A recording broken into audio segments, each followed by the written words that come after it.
ஐயப்பனுடைய கருவறையோட புனிதமானது பெண்களுடைய கர்ப்பப்பை. அதுல எந்த மாற்று கருத்தும் கிடையாது. பல பேர் கொலை பண்ணாலும் குழம்பி கூடாது. சரியா? அந்த 3 நாள் அவங்களுக்கு ஓய்வு தரத்துக்காக மட்டும்தான் அவங்களை விலைக்கு வைக்கிறமே தவிர அது தீட்டு பார்த்தா தீட்டு தொட்டா தீட்டு அதெல்லாம் கிடையாது.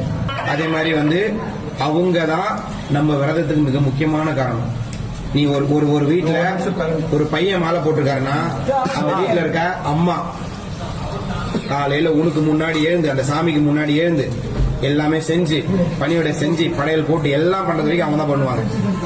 நம்ம டவுசர் பண்ணி வேஸ்ட் துவைக்கிற எல்லாம் பண்ணுவாங்களா? கல்யாணம் ஆனவங்க மனைவி. ஒரு சில வீடுகளில் அம்மாவும் இருக்காது, அம்மா இருக்க மாட்டாங்க, கல்யாணம் ஆயிருக்காது, அக்கா தங்கச்சிங்க பண்ணுவாங்க. ஒரு சில வீடுல மனைவி இருக்க மாட்டாங்க, பெண்கள் பண்ணுவாங்க, அவங்களோட பொம்பளை பசங்க பண்ணுவாங்க. யார் பண்ணாலுமே கவனிக்க வேண்டிய விஷயம், பெண்கள் போற்றக்கூடியவர்கள்.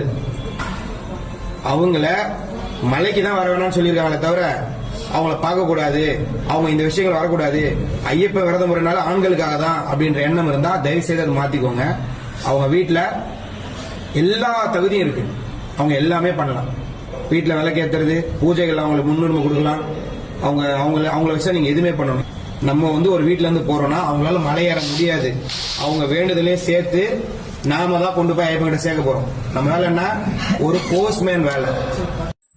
சுவாமியே